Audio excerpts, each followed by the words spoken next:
अस्मत् श्री गुरुचरणारविन्दाभ्यां नमो नमः। श्रीरामचन्द्रपरब्रह्मणे नमो नमः।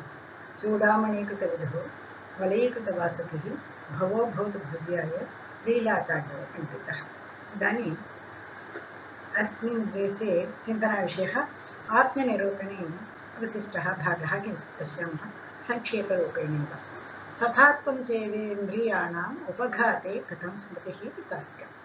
तदा तेषां पूर्वपक्षेण उक्तं शरीरे आत्मा इति अतिरिक्तः पदार्थः किमर्थं शरीरे एव कर्तृत्वस्वीकारे आत्मा सिद्ध्यते खलु इति तेषां वादः। नैयायिकैः तत्र खण्डितम् आसीत्। यतः प्रतिदिनम् उपचय अपचयैः शरीरस्य वृद्धिः नाशः च भवेत्। यदि शरीरस्य कर्तृत्वं कल्प्यते बाल्ये वर्तमानं शरीरं मन्यते, वृद्धाप्ये वार्धक्ये वर्तमानं शरीरं मन्यते, तदा सति बाल्ये अनुभूतानां स्मरणं वार्धक्येन भवेत्। यतः शरीरं नूतनं स्यात् तत्र। अतः शरीरे एवं कर्तृत्वं न कल्प्यते, न अङ्गीकृतम् इति नैयायिकैः तन्मतं तु खण्डितम् आसीत्। इदानीं पूर्वपक्षः किं वदति, तथात्वं चेत् इन्द्रियाणाम् उपघाते कथं स्मृतिः इति कार्यं सः पृच्छते। न चक्षुरादीनामेव ज्ञानादिकं प्रति करणत्वं कर्तृत्वं जास्तु विरोधे साधकाभावात्। अतः आह तथात्वम् इति। तदा सः वदति, पूर्वपक्षः वदति, भवतु शरीरे आत्मा न कल्प्यते, शरीरं ज्ञानमिति आत्मा इति न स्वीकुर्मः, कर्तृत्वं न कल्प्यते। चक्षुरादीनाम् इन्द्रियाणां यदा करणत्वं साधितं, करणत्वेन सह कर्तृत्वमपि भवतु, तत्र विरोधः का, विरोधे साधकभावं तत्र किञ्चिदपि साधकभावः नास्ति खलु। अतः इन्द्रियाणामेव करणत्वमपि भवतु, कर्तृत्वमपि भवतु इति। न चक्षुरादीनामेव ज्ञानादिकं प्रति कारणत्वं कर्तृत्वं जास्तु विरोधे साधकाभावात्। अतः तथात्वं चेदिन्द्रियाणाम् उपघाते कथं स्मृतिः इति नैयायिकानां वादः। तथात्वम् इत्युक्ते चैतन्यं। यदा भवता उक्तं चैतन्यम् इन्द्रियाणां यदि स्थाप्यते तत्र वर्तते चेत् इन्द्रियाणाम् उपघाते, इन्द्रियाणां नाशः स्यात् खलु कदापि, तदा उपघाते स्मृतिः कथं भवेत्। यदि कस्यापि चक्षुषा अनुभूतं वाराणसीनगरं, तत्र सर्वमपि अनुभूतम् आसीत्, कालान्तरे भाग्यवशात् तत्र चक्षुः नष्टः। तदा यदि सः चक्षुः एव कर्तारूपेण तत्र वर्तते चेत् तत्र कर्ता तु नाशः अभूत् खलु, तदा स्मरणं कथं भवेत्। यदि अनुभवितुः अभावात् उपघातनाशे सति अर्थात् चक्षुरादीनामेव नाशं सति कथं स्मृतिः। पूर्वं चक्षुषा अनुभूतानां चक्षुरभावे स्मरणं न स्यात् खलु। यतः आत्मा इति वर्तते चेत् चक्षुः न स्यात् इति चेदपि अस्माकं वक्तुं शक्यते स्मरणम् आसीत् इति। यदि चक्षुः एव आत्मरूपेण स्वीक्रियते, आत्मा इति अतिरिक्तः नास्ति चेत्, चक्षुषी एव कर्तृत्वं कल्प्यते इति चेत् कर्तुः नाशः अभूत् खलु। यदा चक्षुर्नाशे कर्तुरपि नाशः भवेत्, तदा स्मरणं कथं भवेत् पूर्वम् अनुभूतस्य। अतः इदानीं कथं स्मरणं भवेत्, अनुभवितुः अभावात्। तदा सः किं वदति, अन्येन किमर्थम् एवम् उक्तामः वदामः, अस्माभिः एवम् उच्यते। अतः वयं किं वदामः, तत्र अन्यदृष्टस्य अन्येन स्मरणसम्भवात्। अन्यदृष्टेन अन्यस्य, अन्यदृष्टेन इत्युक्ते एके इन्द्रियेण एकेन इन्द्रियेण अनुभूतस्य अन्यैः इन्द्रियैः स्मरणं भवेत् खलु। कथं भवेत्, यदि चक्षुषा यदा अनुभूतं घ्राणेन स्मर्यते वा या श्रोत्रेण स्मर्यते वा, किन्तु तेषां वादः एवम् अस्ति। तदा अन्येन अनुभूतस्य अन्येन स्मरणासम्भवात्। चक्षुषा अनुभूतं घ्राणेन न स्मर्यते, चक्षुषा अनुभूतं या श्रोत्रेण न स्मर्यते। यतः किमर्थं न भवति इत्युक्ते अनुभवस्मरणयोः समानाधिकरण्यं कार्यकारणभावः वर्तते। यत्र अनुभवः अस्ति तत्र एव स्मरणमपि तेषां समानाधिकरण्यं वर्तते। तत्र समानाधिकरण्यं नास्ति, चक्षुषि अनुभवः अस्ति, श्रोत्रे तत्र कारणम् अस्ति इत्युक्ते कारणकार्यभावः तत्र न सिद्ध्यति खलु, एवं न भवति। अतः चक्षुरादि इन्द्रियाणामपि कर्तृत्वम् अस्माभिः न स्वीक्रियते इति इन्द्रिय आत्मवादं खण्डयति नैयायिकमते। तदा सः किं वदति पूर्वपक्षः, न चक्षुरादीनां चैतन्यं मास्तु, मनसस्तु नित्यस्य चैतन्यं स्यात् खलु, अतः मनोऽपि न तथा ज्ञानाद्यनध्यक्षं तदा भवेत् इति नैयायिकानां वदति। तदा पूर्वपक्षः किं वदति, पूर्वपक्षः शरीरे आत्मवादनं कृतवान्, तदपि नैयायिकैः खण्डितं।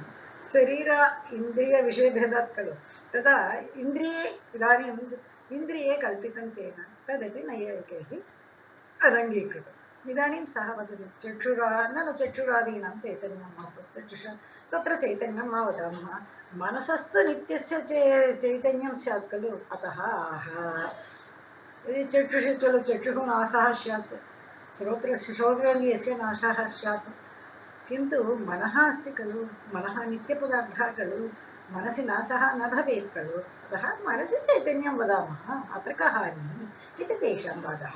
तदा नैयायिकः वदति मनोऽपि न तथा ज्ञानात् जनध्यक्षं तदा भवेत्। अध्यक्षं नाम प्रत्यक्षम्, अनध्यक्षं नाम अप्रत्यक्षं। तदा न तदा चेतनं मनः अपि इति न तदा, मनोऽपि न तदा इत्युक्ते मनः अपि न तदा चेतनं भवेत्, यतः ज्ञानात् जनध्यक्षं तदा भवेत्। तदा ज्ञानसुखदुःखादिकं यदा मनसि वर्तते चेत् मनः अनुप्रमाणं खलु अस्माभिः, नित्यपदार्थः एव, किन्तु अणुप्रमाणेन उक्तं खलु मनसः। यदि अणुप्रमाणे प्रत्यक्षं स्यात् वा, न स्यात्, प्रत्यक्षार्थं महत्परिमाणम् अपेक्षते, महत्परिमाणं मनसि नास्ति, तदा मनः एव कर्ता भवेत् इति वदामः। तत्र मनसि ज्ञानसुखादिसत्त्वे तत् प्रत्यक्षस्य अनुपपत्तिः, तदा प्रत्यक्षं कथं भवेत्, मनसि अस्माकं प्रत्यक्षं न स्यात्। यथा च मनसः अणुत्वं किमर्थं स्वीकरणीयम् इति तेषां वादः। तदा वदति यदा मनसः अणुत्वं किमर्थम् उक्तम् इति अग्रे तथा अग्रे वक्ष्यते इति उक्तम्। अन्वस्तु विज्ञानमेव आत्मा, तस्य स्वतःप्रकाशरूपत्वात् चेतनं भवतु, शरीरे कर्तृत्वं मा भवतु, या इन्द्रियाणां कर्तृत्वमपि मास्तु, या मनसः अपि कर्तृत्वं मास्तु, किन्तु विज्ञानम् अस्ति खलु, विज्ञानम् एव आत्मा स्यात्, आत्मा इति अतिरिक्तपदः न स्यात्, विज्ञानम् एव आत्मा स्यात् इत्युक्ते तेषां विज्ञानः क्षणिकः खलु, ज्ञानसुखादिकं तु तस्यैव आकारविशेषः, तस्य ज्ञानस्यैव आकारविशेषः भवेत्, ज्ञानं सुखं ददाति, तस्यापि भावत्वादेव क्षणिकत्वं, तस्यापि भावत्वादेव, भावत्वं वर्तते खलु, अभावः पदार्थः तु नास्ति, अतः भावत्वादेव क्षणिकत्वं, तेषां तु मनः यत् सत् तत् क्षणिकम् इति खलु, बहुधानं तेषां वादः। क्षणिकम् इत्युक्ते अस्माकम् आकाशादिषु निरूपितं तृतीयक्षणध्वंस इति उक्तं, या चतुर्थक्षण इति अस्माभिः कृतमपि आसीत्, किन्तु तेषां मते किं भवति क्षणिकम् इत्युक्ते द्वितीयक्षणे एव ध्वंसः भवति, धारा प्रचलति, विज्ञानधारा प्रचलति, सा द्वितीयक्षणमेव ध्वंसः भवति, एवं तेषां वादः अस्ति। तदा नन्वस्तु विज्ञानमेव आत्मा, तस्य स्वतःप्रकाशरूपत्वात्, तस्य प्रकाशार्थं, विज्ञानस्य प्रकाशार्थम् अन्यस्य आवश्यकता नास्ति, स्वतः प्रकाशत्वं, स्वयं प्रकाशकः सः, तस्यैव भवति चेतनत्वम् इति तेषां वादः। ज्ञानसुखादिकं तु तस्यैव आकारविशेषः, तस्य चेतनत्वम् अस्ति खलु, तस्यैव आकारविशेषः, ज्ञानं सुखं दुःखम् इत्यादिकं भवति, तस्यापि भावत्वादेव क्षणिकत्वं। तेषां मते विज्ञानं द्विविधम् इति उक्तं खलु, एकः प्रवृत्तिविज्ञानम् इति, अन्यत् आलयविज्ञानम् इति। यत्र घटपटादीनाम् अवभासः वर्तते, प्रत्यक्षरूपेण पश्यामः अवभासः वर्तते, तत् प्रकृतिविज्ञानम् इति। यत्र सुषुप्तिकालादिषु यत्र तेषाम् अवभासः न स्यात्, किन्तु धारा, विज्ञानधारा तदेव प्रसरति, तत् आलयविज्ञानम् इति तेषां वादः।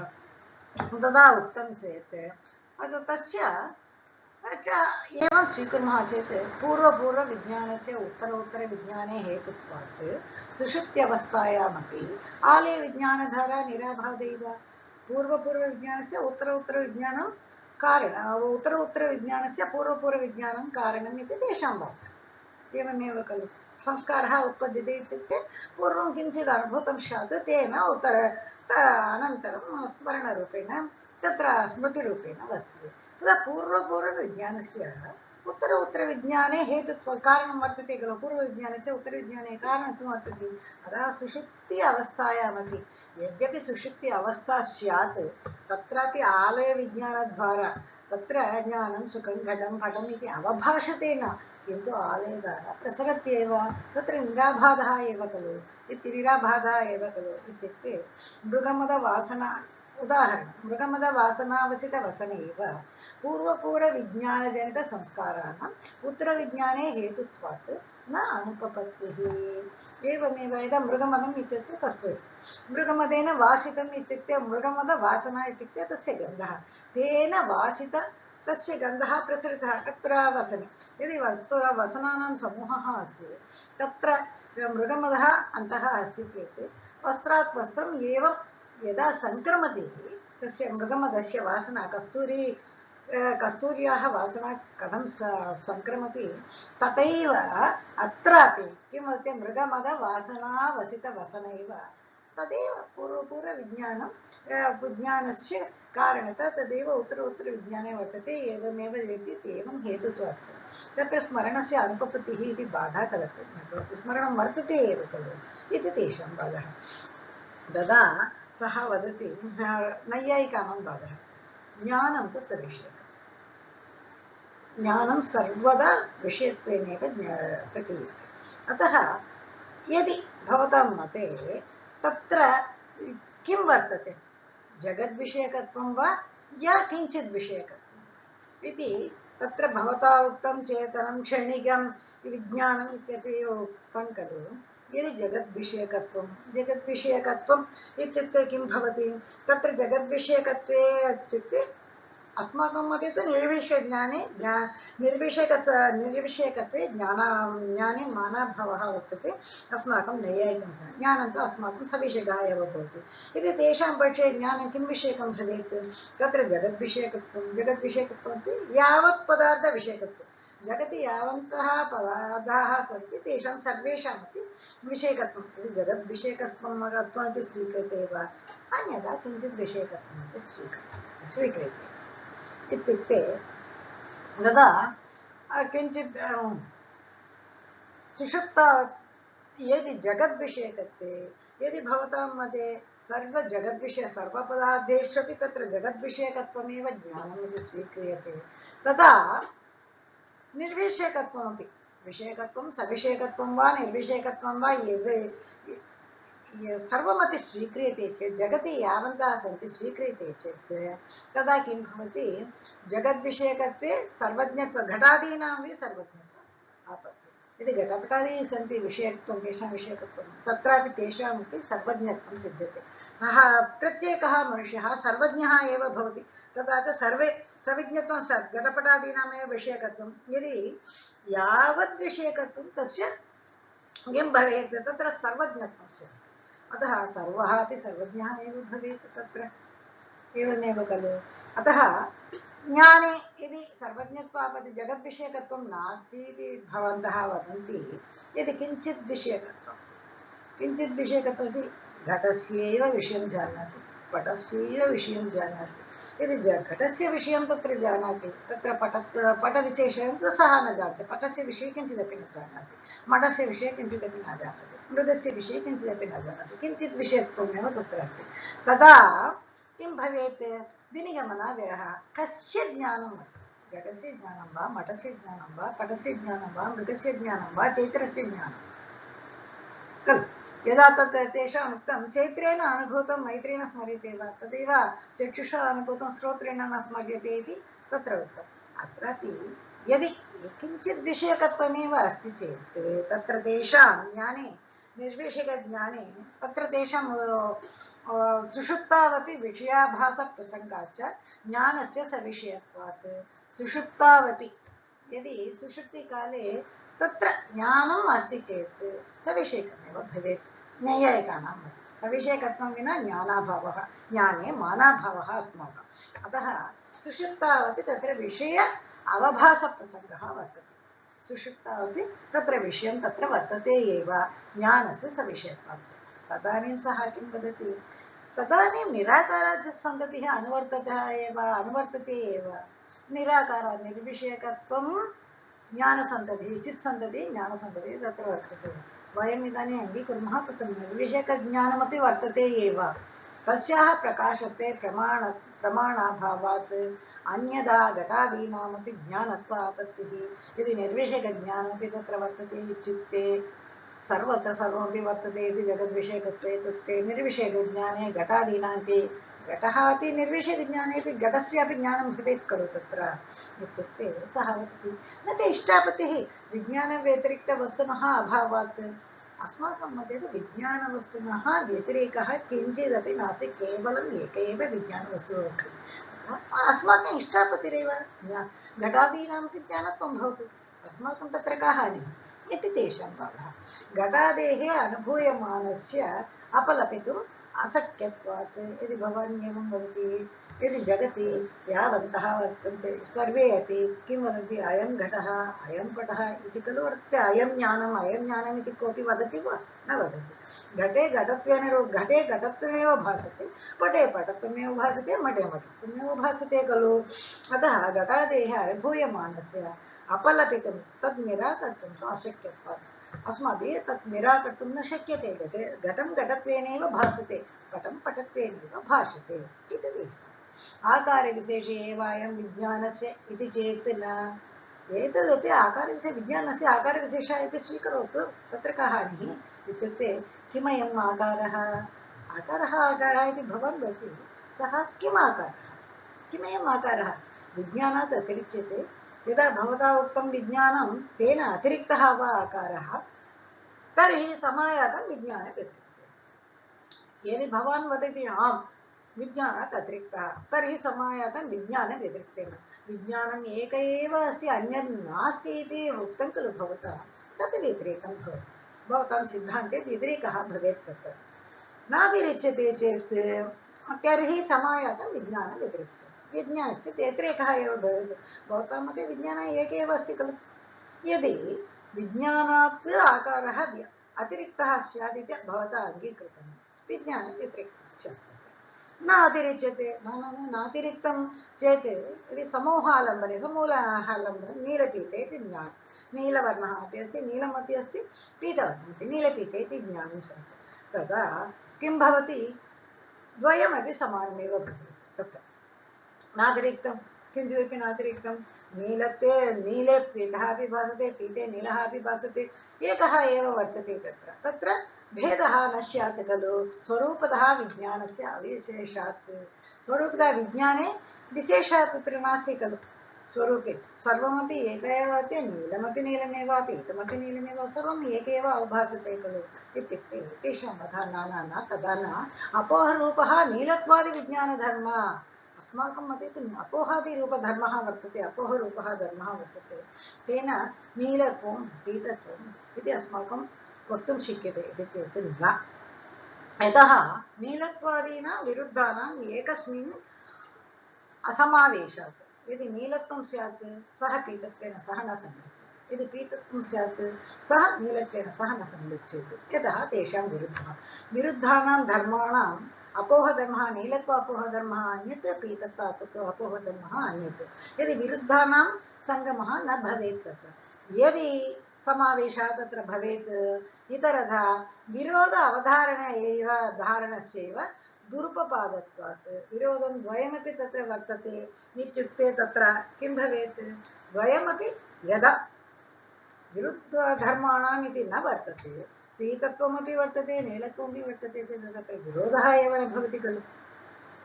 विरुद्धधर्म यदि विरुद्धः धर्मः स्यात् द्वयमपि न संगच्छति। यदि द्वयमपि तत्र वर्तते चेत् तत्र विरुद्धधर्मः इति न भवेत् खलु। आकारः इत्युक्ते भवतां मते किम् उक्तं, न वा वासनासङ्क्रमः भवति। वासनासङ्क्रमः अत्र भवति, पूर्वम् उक्तं खलु, मृगमदवासना वसितवसनमिव इति। तदवति मातृपुत्र्योरपि वासनासङ्क्रमप्रसङ्गात् मातुः यद् अनुभूतं तत् पुत्रेण स्मर्यते वा, न भवेत्। यतः पूर्वपूर्वविज्ञानं मातुः भवेत्, उत्तरोत्तरविज्ञानं पुत्रस्य भवेत्, तदा वासनासङ्क्रमः सङ्क्रमति इत्युक्तं खलु। तत्तु न भवेत् खलु इति। न च उपादेन उपादेयभावः नियामकः इति अस्माकं समीपे एकः अस्त्रः अस्ति, उपादान उपादेय भावः अस्माकं नियामकः। उपादानः इत्युक्ते समवायसम्बन्धेन वर्तते, उपादेयभावः इत्युक्ते निमित्तसम्बन्धेन वर्तते। माता तु समवायकारणं न भवति, निमित्तकारणमेव भवति।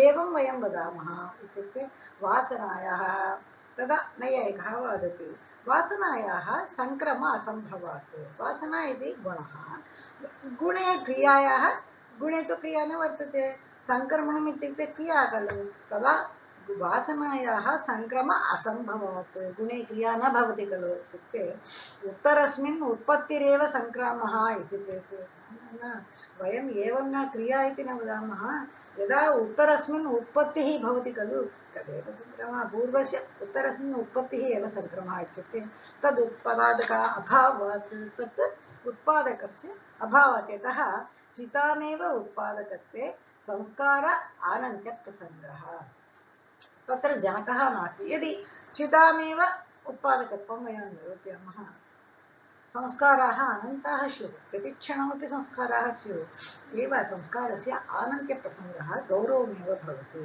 अतः क्षणिकविज्ञानेषु अतिशयविशेषः कल्प्यते। पूर्वपक्षवत् अस्माकं अतिशयविशेषः इति वयं वदामः, कथं कुत्र कुत्र सङ्क्रमः भवति, कुत्र कुत्र सङ्क्रमः न भवति इति कल्प्यते चेत् तत्रापि प्रमाणाभावात्, मानाभावात्, कल्पनागौरवात्, कल्पनायाः गौरवमेव स्यात्, तत्र लघुत्वं न स्यात् इति नैयायिकैः तत्रापि खण्डितम् आसीत् इति विज्ञान आत्मवाद बौद्धमतस्य खण्डनं नैयायिकेन कृतम् आसीत्।